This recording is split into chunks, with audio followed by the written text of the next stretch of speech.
Vamos a grabar. Ya está grabando. Bueno, o sea, usted más o menos sabe de qué es la tesis. Estoy viendo el tema del armamentismo entre Perú y Chile, ¿no? Específicamente cuando están Velasco y Pinochet, pero también un poquito antes porque la compra de los tanques pues se da en el 73, antes de que entre Pinochet, ¿no? Solo que llegan después, pero se compran en ese periodo. Bueno, yo las preguntas que tengo son principalmente sobre el tema de las relaciones bilaterales entre Perú y Chile. Específicamente es, ¿cómo describiría usted las relaciones entre Perú y Chile cuando todavía estaba Allende y estaba Velasco? Bueno, yo buscaría precisar los términos de la agenda bilateral. Ujú. ¿Cuáles eran los asuntos, ¿no? que motivaban una relación? Y en ese sentido, yo subrayaría el tema de 200 millas, el asunto del CIPEC y principalmente el Pacto Andino. Pacto Andino por delante y los otros dos a continuación. Sobre el Pacto Andino era indispensable para el gobierno militar tener un mercado ampliado susceptible de promover la industrialización, que en el fondo era el objetivo, ¿no?, del gobierno militar, industrializar el país, modernizarlo en esa dirección.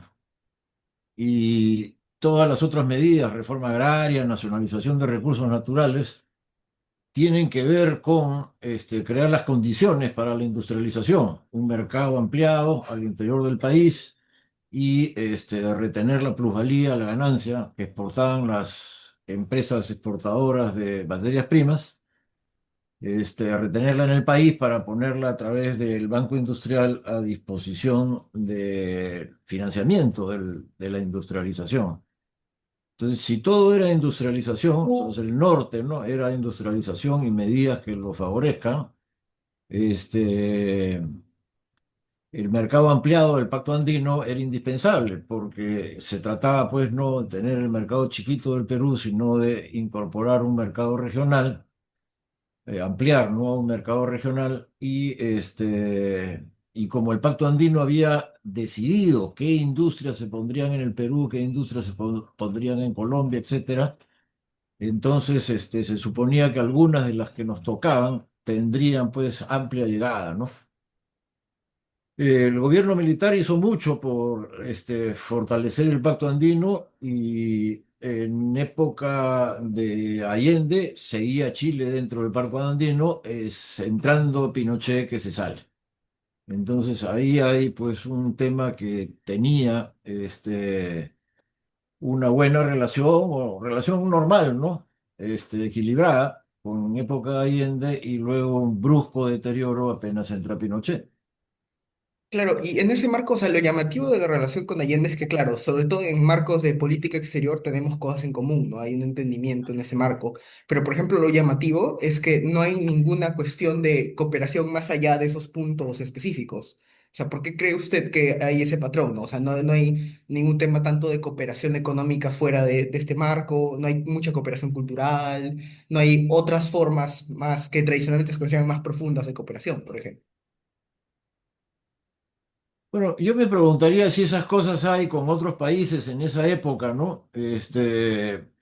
Inversiones conjuntas con Colombia, con Ecuador, no conozco tampoco, ¿no? Entonces me parece que le estás pidiendo criterios de hoy a las personas del ayer, ¿no? Entonces nunca te van a seguir en eso, pues, ¿no?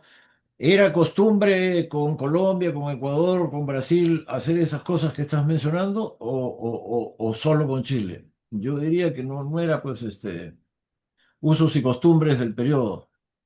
Y ahora por otro lado, en lo que se refiere a Chile, es indudable pues, ¿no?, que en la generación del general Velasco el resentimiento contra Chile era muy elevado y a la vez es evidente que el impulso a la revancha todavía estaba presente, ¿no? Entonces, con Chile se le mira siempre con desconfianza. Más aún, ¿no? Allende era un gobierno declaradamente socialista, el Partido Comunista tenía ministros y todo esto no era muy del agrado de los militares peruanos, ¿no? Los militares peruanos nunca fueron procomunistas, nunca. Entonces, en las actas hay miles de intervenciones al respecto y todas coinciden que el comunismo no, ¿no? Claro, sí, sí, Velasco es bien fuerte, sobre todo cuando tiene relaciones con Cuba, en que hay que dejar bien claro que no somos, pues, comunistas, no somos fuertemente. Y más bien, justo en ese marco, ¿qué cree usted que hay alguna diferencia notoria, sustantiva, entre la relación que había con Frei y la relación que eventualmente hubo con Allende? O sea, la derivada del comunismo, pues, a los militares peruanos le pareció peligroso que militantes comunistas y un frente donde se suponía pues que el marxismo dominaba, llegue a la presidencia de Chile, les pareció peligroso. Eso podía traer consecuencias geopolíticas complejas. Y entonces con Frei se sentían mucho más cómodos porque al fin y al cabo la democracia cristiana estaba en el poder en Chile y en Lima era muy influyente sobre Velasco, porque su asesor era Cornejo. Entonces, la democracia cristiana tenía buena llegada a Palacio de Gobierno en Lima y gobernaba en Chile. Entonces, en la época, el canciller de Chile era Valdés, un famoso canciller chileno, y el canciller peruano no era Mercado, y tenían buena relación. Se conocían de antes, se tenían respeto y entonces las cancillerías en época de Frei funcionaron más cerca que en la época de Allende, ¿no? Sin que esto signifique que se hicieron, que se rompieron, o que se debilitaron las relaciones, sino menos estrechas, menos confianza, mayor en la época de Frei que en la de Allende y ruptura total cuando llega Pinochet, ¿no?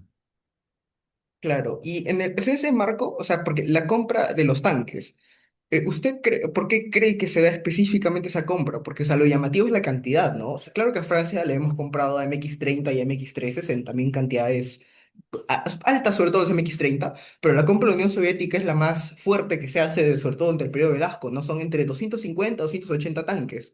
Ahí, o sea, claro, la Unión Soviética te da mucha facilidad para el crédito en la época, ¿no? Creo que las tasas eran de 1 o 2% de costo extra.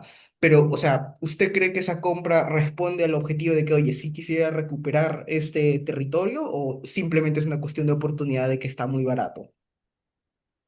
Las dos cosas son ciertas.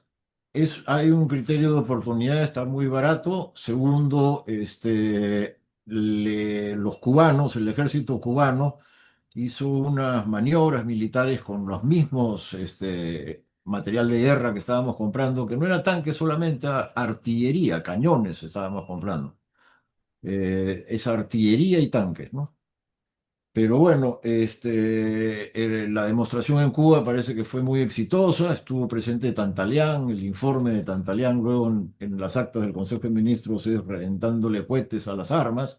Buenísimas, buenísimas. Además, a un precio muy barato. Entonces, todo eso es verdad, ¿no? Inducen la compra. Los rusos quieren vender, ¿no? Quieren vender porque, bueno, quieren ampliar su mercado de armas, ¿no? Siempre han tenido buena industria de armamento y hasta hoy, ¿no? Y bueno, y querían ampliar, ¿no? Entrar a América Latina, que hay voto cerrado de los Estados Unidos hasta ese entonces, de tal manera que el ejército peruano era como una punta de lanza del comercio de armas ruso y por eso ofrecen esas tremendas facilidades. Eso es verdad por un lado, y también es verdad por el otro, lo que estás diciendo, ¿no? En el sentido de si se compran armas son para usarlas o para disuadir al otro y se acercaba el centenario de la guerra y el centenario de la guerra desató no sé, la gente estaba un poco ansiosa, los gobiernos sobre todo, ¿no? ¿Qué va a pasar?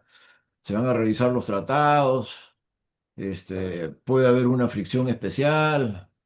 el patrioterismo, ¿no? Y el nacionalismo en Chile y en el Perú estaban subiendo conforme se acercaba el año de 1979, se acercaba el centenario. Entonces, en Velasco tiene que haber estado presente esa idea, ¿no? De eventualmente puede haber una guerra y mejor estar muy bien armado.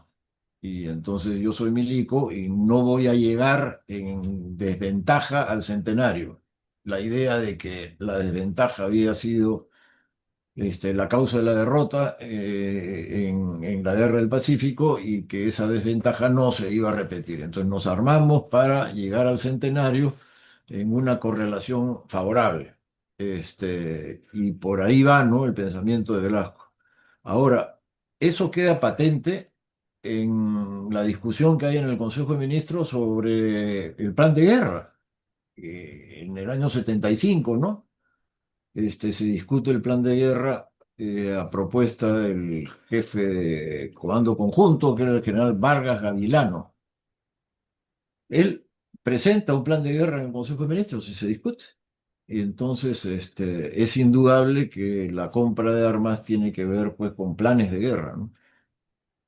Qué hacer en tales situaciones, pues cosas que hacen siempre los militares, ¿no? Planes para eventualmente, ¿no? Estudian una situación, lo ponen en anaquel y si es necesario lo bajan pues un día, ¿no? Y lo aplican, pero eso está haciendo el Estado Mayor todo el tiempo, ¿ah? Planes de guerra. Y ¿cómo, o sea, cómo describiría la relación con Estados Unidos? Porque la cuestión es que, o sea, al inicio se nos bloquea el crédito, ¿no?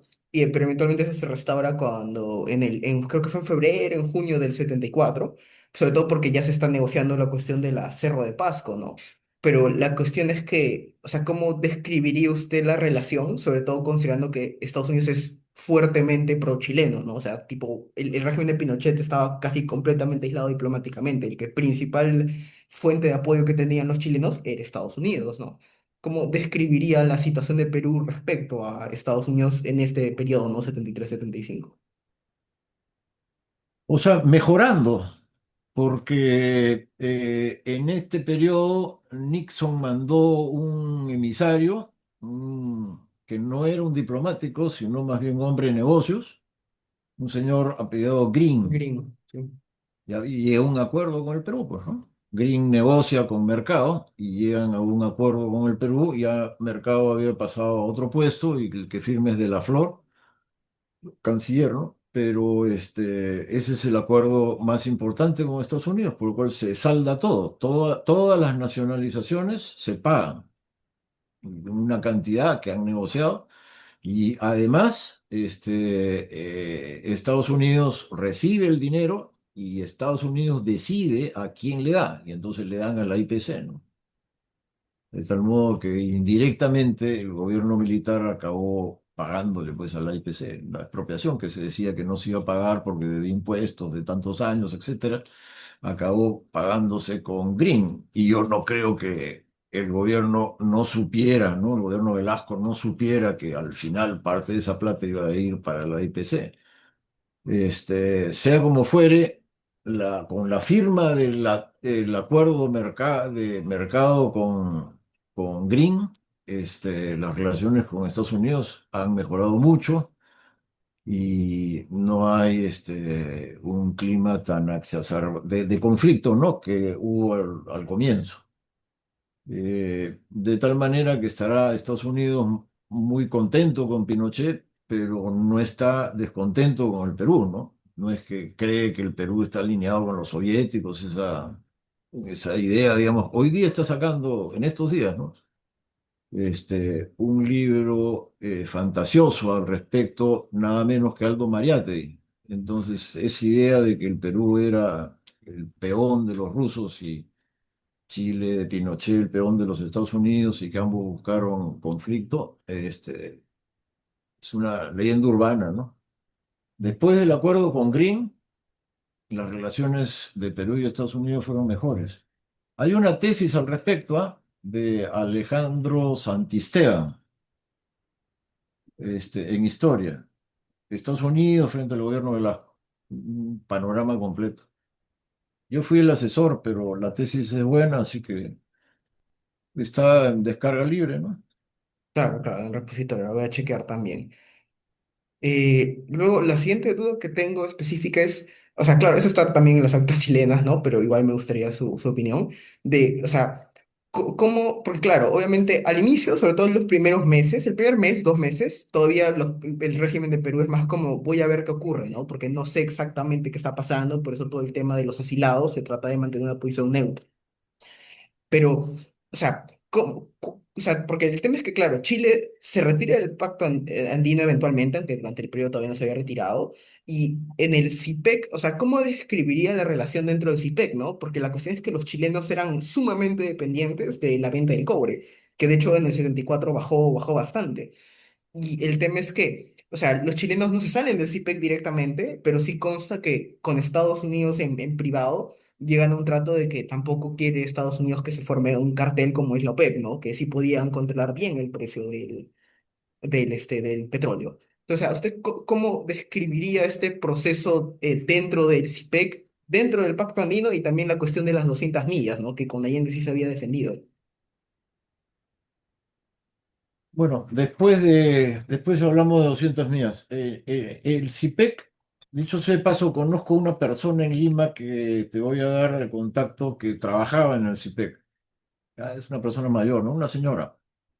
Pero en el CIPEC, grosso modo, ¿no? El Perú propuso repetir la lógica, el patrón de la OPEP, en el sentido de controlar la producción. Entonces, subir o bajar el monto que produces de acuerdo a el mercado y tratar de retener en ese momento para que el precio suba. Entonces, esa idea era la copiada de la OPEP, bajar la producción para que el precio suba, ¿no? Aumentar la demanda. Eso propone el Perú y más bien Chile, que estaba con la soga al cuello en términos económicos, ¿no? Cuando entra Pinochet, una muy mala situación económica y sin reservas, bueno, dada su situación, no querían de ninguna manera pues aplicar una política como la recomendada por el Perú. Ellos querían exactamente lo contrario, ¿no? Aumentar la producción al máximo para, bueno, ese era su caja, ¿no? Entonces, hacer caja aumentando la producción al máximo y el Perú más bien en la nota, ¿no? De bajar la producción para que sube el precio. De tal modo, pues, que el CIPEC se vio como paralizado. Esa es el CIPEC no desapareció, como bien dices, ¿no? En ese momento, pero paralizado, ¿no? Sin hacer nada,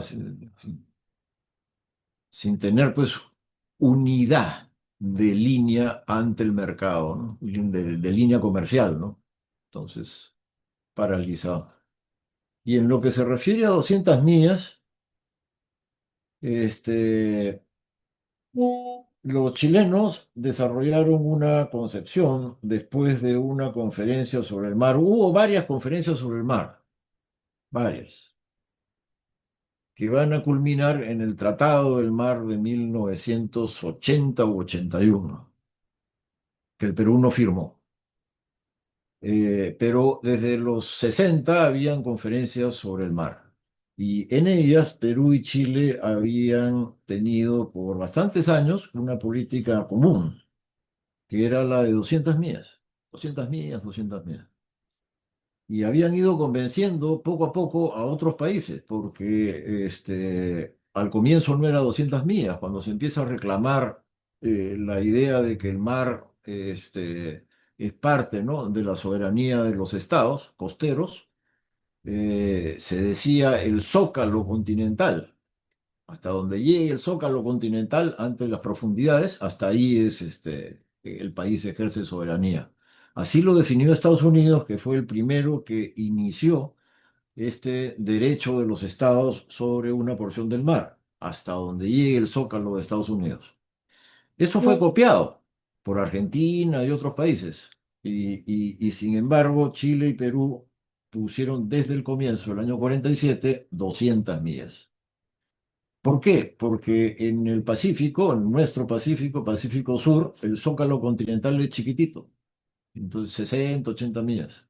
Entonces estábamos, de repetir la terminología, estábamos, cayendo en una trampa, ¿no? De tal manera que los cancilleres es la época de Bustamante, ¿no? Y gobernaba ya González Videla en Chile. Se ponen de acuerdo en 200 millas. Y entonces Chile primero y una semana después Perú, proclaman 200 millas. Ahora bien, cuando ya la ONU, que recién se ha constituido, entiende que el tema del mar es uno de los temas en el cual pueden intervenir, ¿no? Porque ¿qué cosa va a hacer la ONU? Entonces, bueno, están buscando, ¿no? El mar aún no está regulado. Entonces, la ONU recoge el tema del mar y propicia estas conferencias mundiales por un tratado del mar. Bueno, en esas conferencias, Perú y Chile tienen éxito. Logran que el resto del mundo acepte la idea de 200 millas, no zócalo continental, sino una cosa fija. Y bueno, es un gran triunfo diplomático, uno de los mayores. Dos pequeños países, Chile y Perú, logran convencer al resto del mundo sobre 200 millas. Ahora bien, en esa conferencia del mar, los otros países van cediendo en 200 millas, van aceptando, ¿no? Y en la negociación, en la conversación, lo que salta es el tema de eh, qué se entiende por soberanía en el mar. ¿Es lo mismo que soberanía en la tierra? ¿Sí o no? Y entonces Velasco pensaba que sí, por eso nosotros decimos 200 millas territoriales, ¿no? Este, y mientras que los chilenos se dan cuenta de por dónde va el resto del mundo y atracan, ¿no? Acuerdan, pues, ¿no? La idea que son 200 millas donde el Estado ribereño tiene soberanía sobre los recursos que hay ahí, pero no, soberanía como tierra. Eso significa que un avión puede pasar por el mar peruano y no debería, pedir permiso, por el mar chileno, ¿no? Y no debería pedir permiso, pasa nomás, ¿no? Un barco igual, ¿no? Si el barco no va a desembarcar, pero puede navegar dentro de las 200 millas sin necesidad de pedir permiso. No puede pescar, porque ahí está metiéndose con los recursos. No puede tampoco eventualmente poner, dentro de las 200 millas una plataforma y sacar petróleo o lo que sea, ¿no? Porque son recursos. Los recursos son de Chile, pero no es un mar territorial, es un mar, donde el patrimonio es de Chile, pero es un mar de libre circulación. Esa fue la idea que los otros países pusieron en la mesa para, aceptar 200 millas. Ok, 200 millas, pero así. Y Chile entendió y Chile asumió el liderazgo de esa postura. Y el Perú no, pues el Perú se entercó en que 200 millas de mar territorial no vamos a ceder en nada, ya hemos perdido mucho territorio, nos ganaron Tarapacá, nos quitaron Arica, nos quitaron los bolivianos, los brasileños, los colombianos, todos nos han quitado. Entonces, ni hablar, no vamos a ceder. Y el Perú se ha convertido en uno de los pocos países del mundo que no ha firmado el Tratado del Mar. Y realmente está bastante mal acompañado, porque está acompañado de Estados Unidos, que no firma nada, ¿no? Que le vaya a quitar algo, y de tres o cuatro, países del mundo, son menos de 10 los países del mundo que no han firmado el Tratado del Mar. Y deriva de esa terquedad, ¿no? Mar territorial. Chile fue más astuto, ¿no? Se dio cuenta por dónde iba la onda y aceptó. ¿Usted cree que tenga que ver, porque está la cuestión de que Chile tiene el Estrecho de Magallanes, ¿ya? Y por ejemplo, en las actas, una cosa que mencionan los chilenos es que hay un tema de que ni la Unión Soviética y sobre todo Estados Unidos no van a aceptar tampoco esa cuestión de territorial, porque ellos quieren poder pasar barcos prácticamente a Estados Unidos por esa sección, ¿no? Por más que tiene el canal de Panamá. Pero ellos mencionan que probablemente, o sea, saben que pasan por ahí submarinos de las dos potencias y que por lo tanto también ellos, a cambio de, me parece que la cuestión tenía que ver con la cuestión de la isla de Pascua y también con unos temas de canales, como que estaban dispuestos a dejar que, o sea, no tocar la cuestión por el tema del Estrecho de Magallanes. ¿Cree que eso tenga influencia en la decisión final?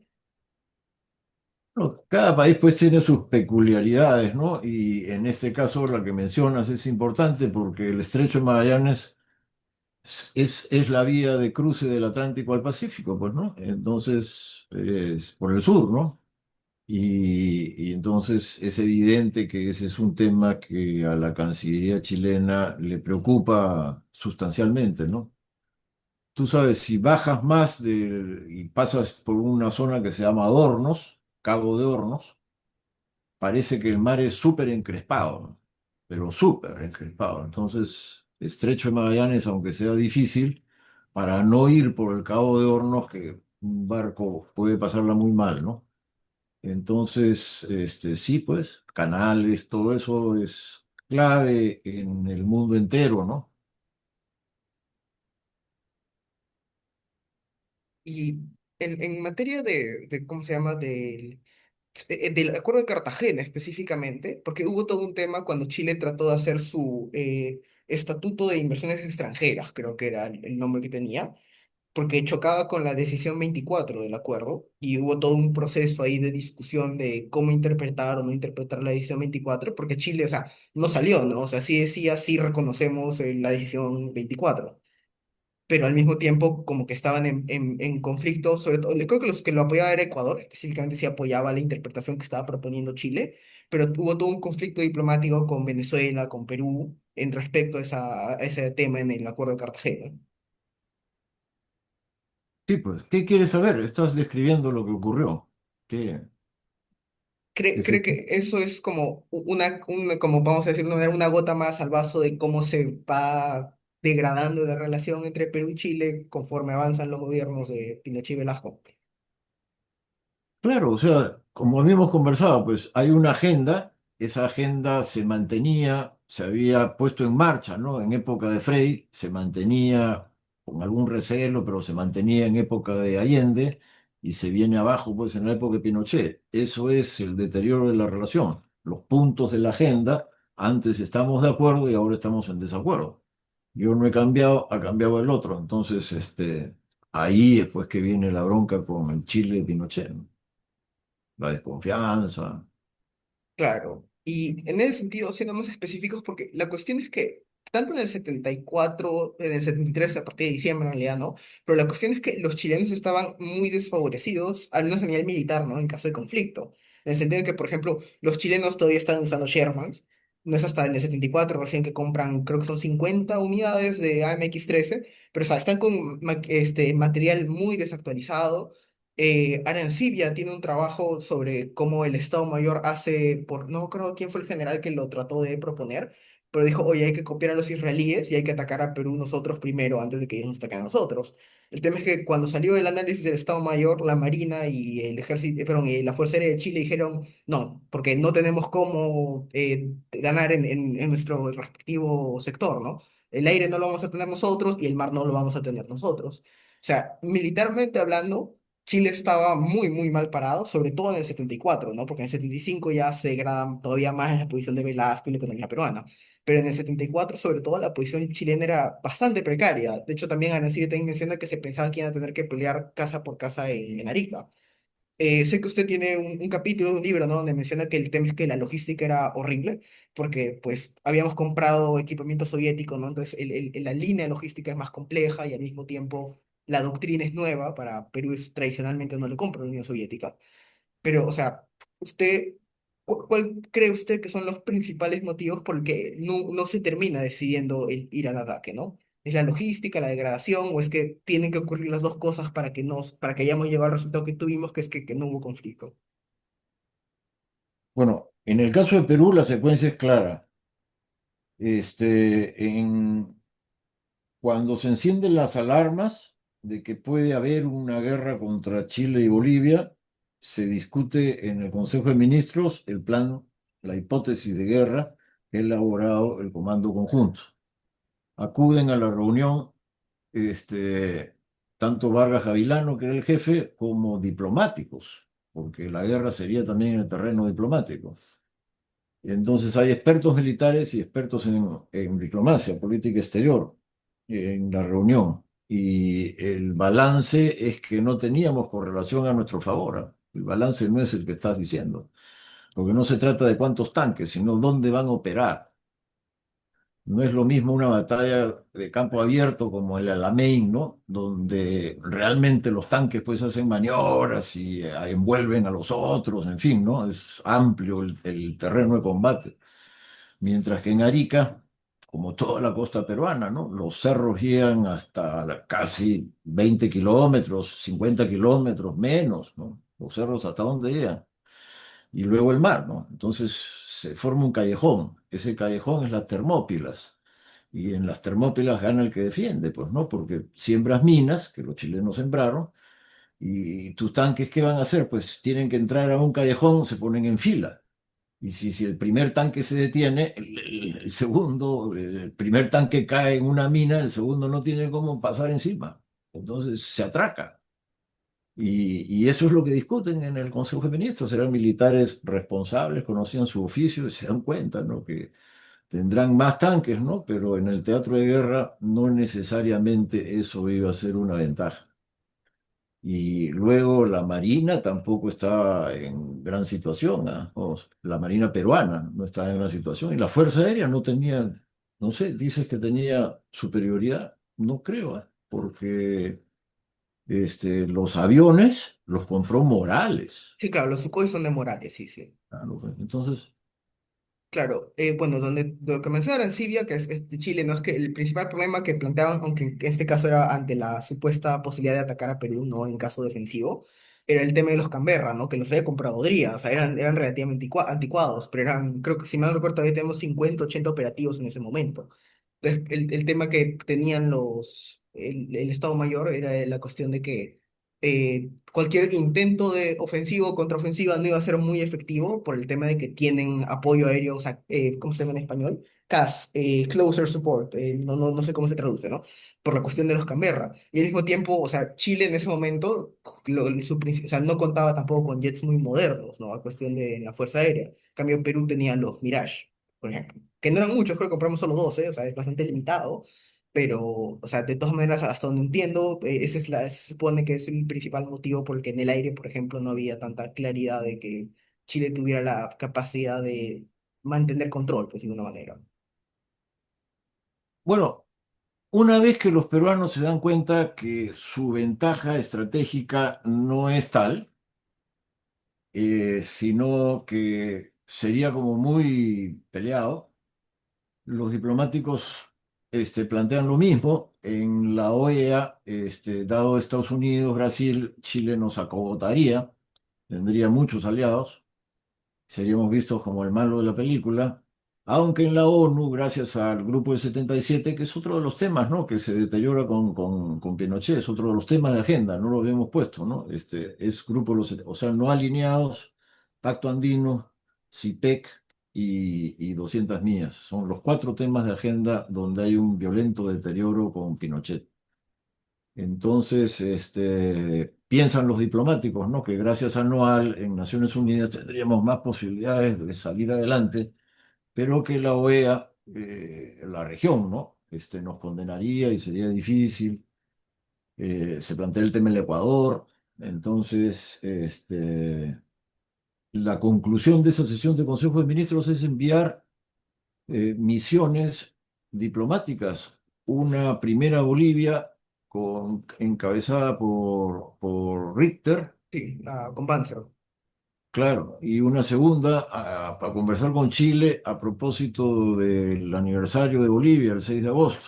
Y ahí va Morales Eso. con una delegación grande.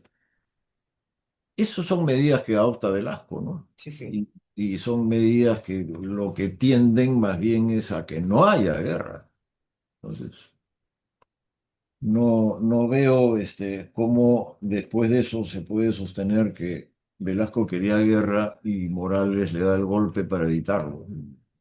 La leyenda urbana de lo más ridícula, que estaría bueno que desmientas en tu tesis.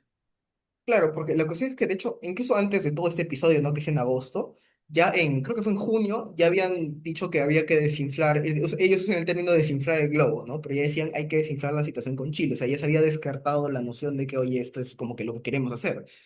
Luego surge todo el tema en agosto, pero ahí justamente está lo que usted dice, ¿no? O sea, Richter habla con Banzer y son amigos, y Banzer le dice, oye, sí, nosotros sí quisiéramos que nos den la salida territorial, ¿no? O sea, que sea salida territorial, porque está todo el tema del acuerdo del 29 que tienen que consultarse entre ellos, y hay tres opciones que pueden darle a Bolivia, y Bolivia quiere justo la que Perú no quiere, pero, o sea, Panzer le dice abiertamente, no sé lo que quiero, y si, o sea, voy a ir por ahí, te voy a avisar, ¿no? Y al mismo tiempo luego se da la reunión que usted menciona de Morales Bermúdez, que por cierto, o sea, todo el gabinete era consciente de que eso estaba ocurriendo, entonces sí, pues esa idea de que Morales lo hacía a espaldas, o que lo hizo para no ir a la guerra, como que no tiene mucho sentido. Pero ahí está la cuestión de que, o sea, ¿qué tan importante cree usted, o qué tan efectivo cree usted que es esa reunión específica, sobre todo la de Morales, con generales de división de Chile, a la hora de bajar las tensiones, ¿no? Porque hasta donde entiendo, Morales les afirma que Perú no va a perseguir el conflicto, y los chilenos también le dicen que Chile no tiene ninguna intención.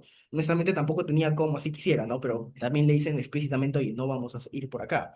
Entonces, o sea, ¿o qué tan efectiva cree usted que fue esa reunión específica que se dio en agosto entre Morales Bermúdez y un grupo de G2 chilenos, que también se reúne con Manson, me parece, el día anterior, ¿no? Pero principalmente con los chilenos? Claro, fueron a ver a los chilenos. Tenían que reunirse con Banzer porque era pues en Bolivia, ¿no? Y tenían temas a tratar también, ¿no? Pero el objetivo y la misión es ver a los chilenos, ¿no? Bueno, me parece que ahí arreglan, ¿no? O sea, esa decisión, esa reunión es la decisiva. Ahí arreglan, ahí quedan en que no habrá guerra. Incluso reuniones de los tres comandos, quedan en intercambios para aumentar la confianza, en reuniones, ¿no? Y entonces, me parece que esa es la clave. Ahí se desvanece el peligro de guerra y punto.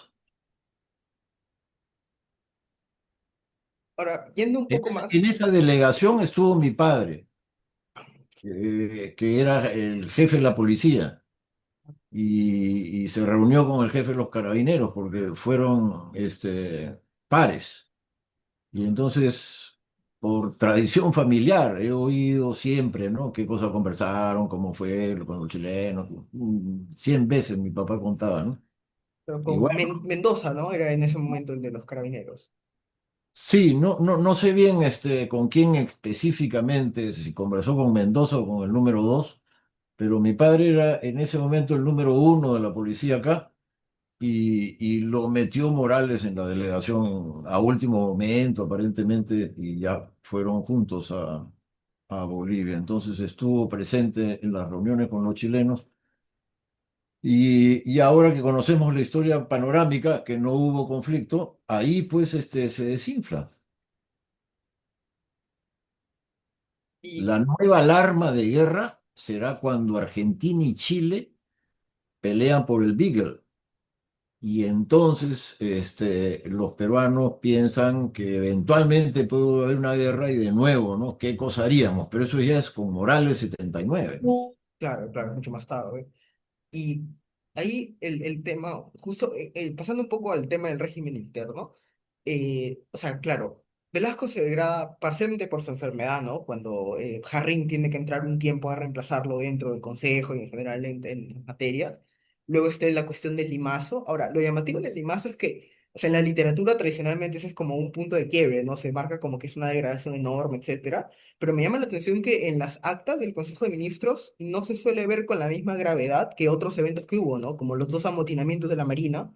Una fue por Parras Caballero, creo que fue el primero, y luego hubo otro amotinamiento, ahorita ya sí no recuerdo por quién, en qué caso, pero, o sea, hubo Faura, dos, Faura. Faura, sí, Faura, Faura.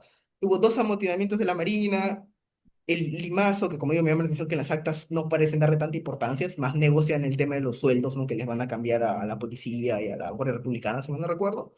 Y luego hay un tema en el 74 creo que es finales, donde Velasco otra vez tuvo aparentemente un problema de salud, y ahí sí que purgan a varios generales de brigada, creo que algunos de división, pero principalmente de brigada, se hace una purga en el ejército, porque aparentemente habían salido comentarios de que, oye, si Velasco se tiene que retirar, les habían preguntado si iban a apoyar a Morales y por ahí había ido el tema de sacar a varios, mandar al retiro a varios generales, y en general oficiales dentro del ejército.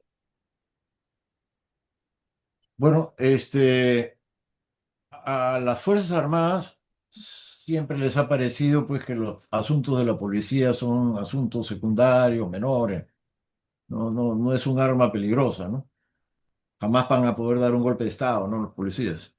Y sin embargo, la Marina, la Aviación y el Ejército se sienten, el Ejército por encima, ¿no? Pero se sienten, bueno, armas decisivas, ¿no? Entonces, que atiendan un gobierno militar asuntos de estas armas decisivas con mayor preocupación que lo que ocurre en esos subordinados subalternos de la policía, no te debería llamar la atención, ¿no?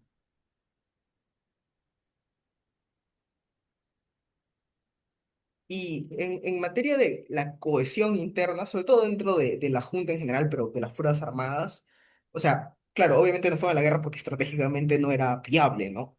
Pero también, estrictamente hablando, ¿usted cree que había suficiente liderazgo como para que en caso, digamos, fuera medianamente factible, se hiciera o no, no había, no existía la cohesión necesaria? O había rupturas, o sea, la noción de que ponte ahí, hay un grupo, halcones es el término que suele usar, ¿no? Que sí está dispuesto a, y otro grupo que no, por ejemplo. Mira, ¿cómo decirte? La historia que pudo ser y no fue, no es como especialidad de historiadores, sino de las personas de literatura. Ellos tienen el derecho a soltar la imaginación y qué pudo haber pasado es tema de los de literatura. Quedan al frente de historia y entonces nosotros no cruzamos esa línea. Entonces, tomo tu pregunta para responder cuán cohesionado estaba el frente interno y hay como dos elementos. Primero, políticamente estaba muy disgregado, porque habían habido conflictos, como dices, con la Marina, conflictos con generales de derecha en el ejército, cuando sacan a Montañe. La derecha había sido, la derecha militar, ¿no? Había sido una piedra en el zapato, ¿no? Dentro del zapato de Velasco, una piedra, ¿no? Entonces había un fuerte deterioro en ese sentido, ¿no? Y luego, Velasco, que había estado con la izquierda, se pelea con la izquierda, pues se alinea con el grupo de Tantaleán, ¿no? Que le decían la misión y se separa de la izquierda, incluso lo que llamas el limazo, ¿no? 5 de febrero del 75. En esa ocasión, Velasco creyó que Leonidas Rodríguez lo había traicionado. Velasco asumió que Leonidas lo había traicionado. Hubo una escena fuerte, ¿no? De conflicto posterior al 5 de febrero, entre Velasco y Rodríguez Figueroa, porque Rodríguez Figueroa ese día saca los tanques, recaptura la comisaría esa, ¿no? Radio Patrulla, donde estaban los policías amotinados, y luego se retira, se va a su casa, se retira, se van a sus cuarteles y dejan la ciudad desguarnecida. Y ahí vienen los saqueos, porque no estaban. Y entonces, ¿a qué hora reacciona? A las 3 de la tarde. A las 3 de la tarde vuelven los tanques y ahí los tanques matan pues a 100 personas. Pero ¿por qué se retiró? ¿Por qué dejó las ciudades guarnecidas? ¿Por qué permitió, ¿no? Que el APRA y bueno, primero la gente y luego el APRA saqueen, ¿no? Saqueen, incendien. Entonces, Velasco creyó, ¿no? Que la izquierda militar lo había traicionado. La derecha y la izquierda me han traicionado, se alinea con Tantalián. Entonces las broncas al interior de las Fuerzas Armadas peruanas eran grandes, ¿no? Eran grandes. No había mucha cohesión. Eso es un lado. Y otro lado es trabajar la idea que está en la tesis de Víctor Torres. Víctor Torres es otro colega que ha trabajado una tesis sobre la compra de armas en época de Velasco. Bueno, su argumento es que las armas se compran para que los militares estén contentos y acepten el liderazgo, ¿no? Del comando. Entonces, el comando se preocupa porque los militares no sientan que están desguarnecidos, sino que se sientan poderosos. Y por eso las armas tienen como propósito cohesionar al ejército. Entonces, habrían fuerzas distintas. Primero, la política ha dividido a los militares y hay líneas políticas enfrentadas. Y en segundo lugar, la compra de armas va en el sentido contrario, a contrarrestar las divisiones, creando un espíritu de cuerpo dentro del ejército. Entonces, hay fuerzas en sentido contrario en el caso peruano, mientras que en el caso chileno me parece, ¿no?, que después del golpe contra Allende y la virulencia, ¿no?, la severidad, ¿no?, del enfrentamiento con las izquierdas, las Fuerzas Armadas chilenas estaban todas muy de derecha, no muy de extrema derecha. Entonces, la cohesión política en Chile era superior, ¿no? Claro, o sea, sí, en general porque todos eran bien profundamente antimarxistas, aunque claro que luego iba a haber un conflicto con Leigh, entre Leigh y Pinochet, ¿no? Que eventualmente iba a ser que Leigh en el 78 creo que es que sale Sí, de la Junta, ¿no? Aunque ya le había, desde antes ya habían ciertos choques, pero claro, están unidos por el tema del anticomunismo, o bueno, claro. antimarxismo, son más específicos ellos, ¿no? Pero hay una otra duda que tengo, es punto. Ya, o sea, las compras de Velasco son principalmente al ejército, ¿no? O sea, la mayoría de las compras son al ejército. Asumo naturalmente, pues, porque es uno en general en Latinoamérica y en la mayoría de países, con pocas excepciones, usualmente el ejército es la rama más grande y tradicionalmente la rama más importante, ¿no? Entonces la mayoría de compras evidentemente van al ejército. Pero lo llamativo es que las compras para la Marina, que al menos en Perú tradicionalmente tiene más peso que la Fuerza Aérea, son limitadas. Fuera de los submarinos que les compramos a la Alemania Oriental, que sí eran más modernos y todo. O sea, le estamos comprando, por ejemplo, me parece que es el de Reuter, que era era un barco holandés de Segunda Guerra Mundial. Compramos unos destructores, creo que también es una guerra mundial, Estados Unidos que nos den descuento. En las actas creo que les costaba 1 o 2 millones por los dos barcos, que es un regalo, ¿no? Pero, o sea, la cuestión es, ¿por qué cree usted que la compra a la Marina es tan limitada dentro de todo? Considerando que es como, o sea, entiendo que son la rama con la que peor me llevo, ¿no? Naturalmente. Pero al mismo tiempo es como, ¿por qué con esta rama con la que peor me llevo no trataría de una u otra manera tenerte contento con ciertas compras estratégicas, de una manera? No estoy seguro si las compras con la Marina fueron muy reducidas y que ese sea un contraste con grandes compras en el ejército. Me da la impresión que Velasco no le compró nada a la aviación, Mm, pero a la Marina sí. A la Marina sí. Y otro dato de la Marina es que el material de guerra, ¿no?, barcos, estas cosas, claro, es mucho más son de caro. proveedores occidentales.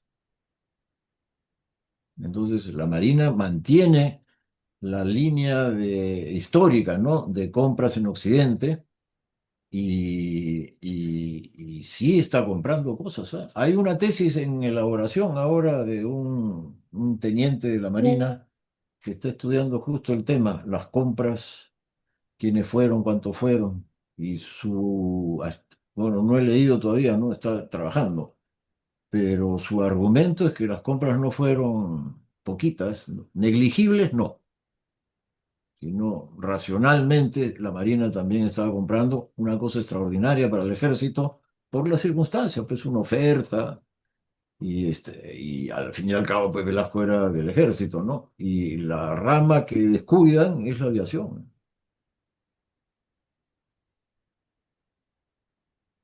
¿Y usted por qué cree que, o sea, que se hace descuido? Ahora, también es que, porque o sea, a la Fuerza Aérea ya le habían comprado los Mirage, o sea, a finales de los 60, ¿no? O sea, y es una compra cara, porque son franceses los aviones, ¿no? Y el tema es que los europeos venden muy caro, ¿no? Comparado a otras opciones que hay en el mercado. O sea, ¿usted por qué creería que es ese abandono a la Fuerza Aérea? ¿Porque ya le compramos, que es una manera, ¿no? O sea, ya se dio tu proceso de modernización, o más Sí, pues, porque, ¿sí? sí, ya te compramos y ha sido caro. Y eso es porque Estados Unidos no nos quiere vender los F-5 y entonces nos ha obligado a comprar con los franceses y los franceses son caros y entonces No hay voluntad de aumentar la flota francesa y Estados Unidos no nos va a vender y entonces ahí estamos atrapados. Hasta que Morales decide comprar con los rusos también, pues con Bielorrusia, con Rusia, ¿no? O sea, ya eso es Morales, ¿no? Y ahí realmente me parece que sí se tenía entonces una superioridad estratégica sobre Chile, ¿no? Cuando llegan los aviones que compra Morales. Este, dicho sea de paso, que has mencionado a Arancibia, Arancibia sabe bastante, yo lo conozco, hemos estado en varios eventos juntos y sin embargo hay que tomarlo un poquito con pinzas porque es de un nacionalismo chileno, de un patrioterismo así, este, como hincha, pues, ¿no? Como hincha de un equipo de fútbol, ¿no? O sea, es del Colo-Colo, ¿no? Sí, y así también es Chile y para él, ¿no? Y entonces, eh, hay que tomarlo un poco con pinzas, no creerle al pie de la letra lo que dice. Sabe mucho, ¿ah? Sabe mucho. Es alguien muy estudioso, pero a la vez sesgado, ¿no? Claro, y ahí, bueno, esto ya es un poco fuera de pregunta, pero, o sea, en la tesis yo... Su hermano, Ujú. trabajaba para la DINI de Pinochet y fue el que y realizó atentados terroristas, el hermano, que mató a ese canciller chileno en un atentado, ex canciller, ¿no? Ese fue el hermano de Arancibia. Yo, a ver, o sea, esto ya un poco fuera de la entrevista como tal. Más bien, muchas gracias por la información, ha ayudado bastante. Bueno, es muy mal.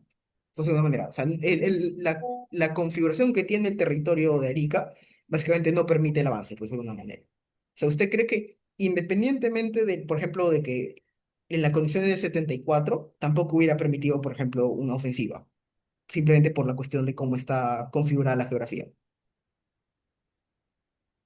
O sea,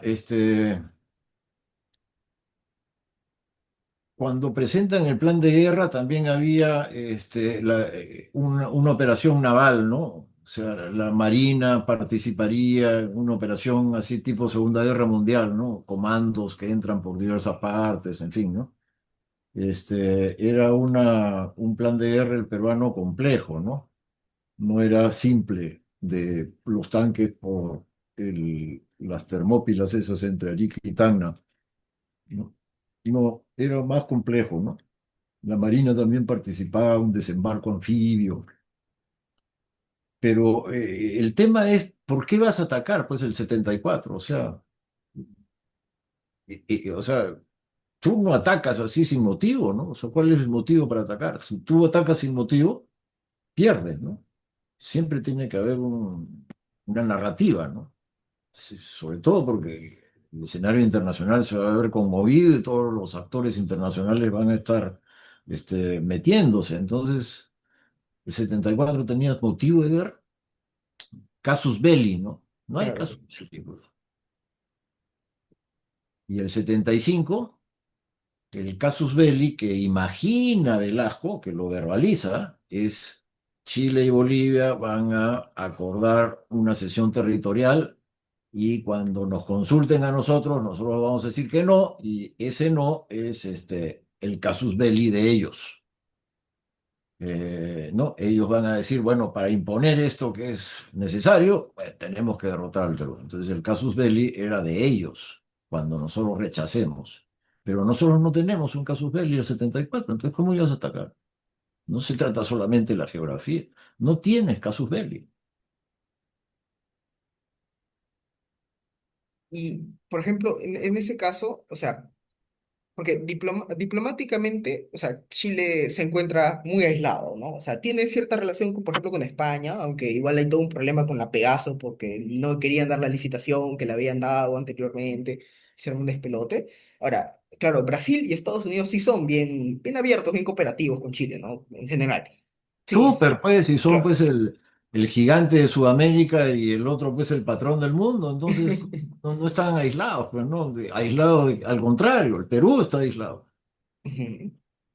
porque mira, en ese momento vas a tener Argentina en una gran crisis que va a desembocar el año siguiente en Videla, pero el 74-75 Argentina en gran crisis, ¿no? Ha regresado Perón y se han desatado los vientos de guerra interna. Luego, Brasil, Ecuador, Colombia, Venezuela, con, con Brasil, pues. Entonces, la correlación es mala, Panamá también. Entonces, la correlación es mala para Velasco. El final del gobierno Velasco contempla una situación inversa al comienzo. Al comienzo tiene buena llegada, porque en Bolivia está JJ Torres, gobiernos más o menos progres. En Ecuador también hay unos militares progres. En Panamá está su amigo Torrijos, pero se va volteando al final, ¿ah? Al 75, el Perú es el aislado y Chile tiene más relaciones en el contexto, en el concierto latinoamericano, en la región, pues, ¿no?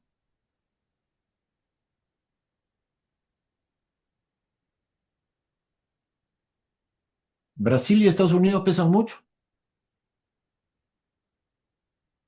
y el tradicional aliado de Argentina está incapacitado, pues, de hacer algo, ¿no? Está en un trompo interno brutal, ¿no? Entonces, está descartado como fuerza en el terreno internacional. Entonces, Brasil y Chile, Brasil y Estados Unidos y Chile, eh, ahí la tenían perdida, ¿no? No solamente para el aprovisionamiento de armas, sino para la narrativa necesaria para imponer una solución. Ahí estaban perdidos. Y, por ejemplo, o sea, específicamente ya desde la perspectiva chilena, o sea, ¿cómo cree usted? Porque el tema es que los chilenos son bien, en las sus actas son bastante más, están más limpiadas que las peruanas, por ejemplo. Hay bastantes cosas que no están, o que directamente se menciona que se habló de esto, pero no se deja constancia en el acta. Ocurre más seguido, pues, no, que en el caso de los peruanos. O sea, ¿usted cómo considera que vería, o sea, por ejemplo, Perú ya veía, no voy a ganar esto, ¿no? O sea, ese era lo que terminaron viendo. ¿Cómo piensa usted que era la percepción de los chilenos en caso hubiera habido conflicto? ¿Cómo?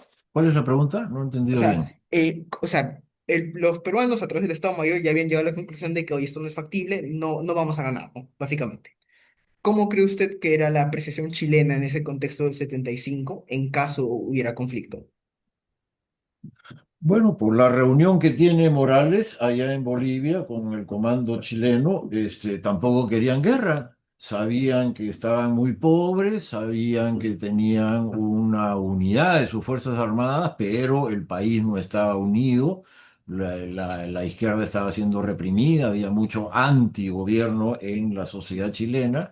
Entonces, un clivaje profundo pues, entre la sociedad chilena y sus gobernantes o como parte de la sociedad chilena, ¿no? Y sus gobernantes, no te olvides que la UP sacaba 40%, ¿no? No era como en Perú, pues un pedacito que gana, ¿no? Con Pedro Castillo, digamos, ¿no? Que gana con una cosita chiquita a su favor. No, la Unidad Popular sacaba 40 y tantos % en las elecciones, ¿no? Y entonces, el mismo año 73 que cayó, hubo una elección complementaria y en ella saca 40 y tantos % la Unidad Popular. Entonces, el comando chileno entiende, ¿no? Que como nación están quebrados y que necesitan tiempo, ¿no? Para solidificar. Y lo que estás diciendo, pues militarmente, bueno, no están seguros de poder ganar. Y bueno, entonces creen que Velasco tiene más respaldo en el Perú de lo que ellos tienen en Chile y entonces consideran pues lo mismo, ¿no? Consideran lo mismo. Mejor no, ¿no? Claro. Y Son otra, responsables, o sea, hay una responsabilidad. Tú entras a una guerra, sabes cómo entras, pero nunca sabes cómo sales, claro, ¿no? sí, sí, hay incertidumbre, pues siempre. Sí. Entonces, Y no es que te vas a mandar, ¿no?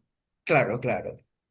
Y justamente en ese marco, o sea, porque por ejemplo en literatura, sobre todo en literatura de relaciones internacionales, usualmente se suele tratar a las dictaduras, ahora, cosas que los internacionalistas son un poco, no son muy finos en diferenciar tipos de régimen, pero generalmente plantean la noción de que el problema que tienen los regímenes autoritarios militares es que no tienen muchos puntos de veto. A diferencia de ponte una república donde el Congreso me puede decir que no, este acá me puede decir que no, etcétera, etcétera, ¿no?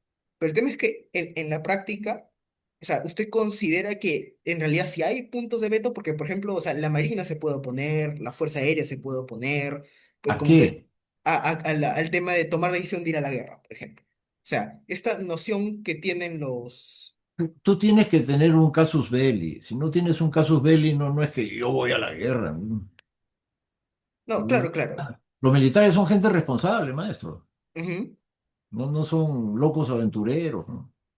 Claro, justamente por ahí, por eso quiero hacer el comentario, es que tradicionalmente en literatura de relaciones internacionales lo que se plantea es que por naturaleza el régimen sería el argumento por el que se trata de ir, los autoritarismos son más propensos a terminar en una guerra que, que las democracias, ¿ya? Que de hecho no es del todo verdad cuantitativamente, pero eso no es la cuestión. O sea, yo a lo que voy es que, como usted mismo dice, los militares son responsables, ¿no? Al final de cuentas son actores racionales que actúan en un entorno. O sea, usted, por ejemplo diría que esta noción de que en realidad las juntas militares no tienen muchos puntos de veto no es correcta, no tiene mucho sentido. En el Perú no funcionó la Junta Militar de Gobierno, ¿no? En el Perú el órgano de poder era el Consejo de Ministros. No se reunía la Junta Militar de Gobierno. En Chile sí se reunía la Junta Militar de Gobierno. Entonces ese es un tema, ¿no? ¿Cuál es el organismo de poder donde se toman las decisiones? Y ya que tenemos las actas de ellos y de nosotros, yo creo que cotejándolas, la conclusión es que ninguno quería ir a la guerra y que además no había un casus belli. Entonces va Chile a voltear la mirada rápidamente al tema de Argentina y el caso de Perú, bueno, tantos conflictos sociales, Morales afronta pues una cantidad enorme de conflictos sociales, crisis económica. Entonces, Morales está bien apretado, ¿no? Claro, claro. Creo que eso sería todo, profesor. Muchas gracias. Al Buena, contrario, Salvador, un gusto conversar contigo. muy buena Nos vemos. información. Ahí nos vemos. Cuídese. Igual, a la orden. Chao. Chao.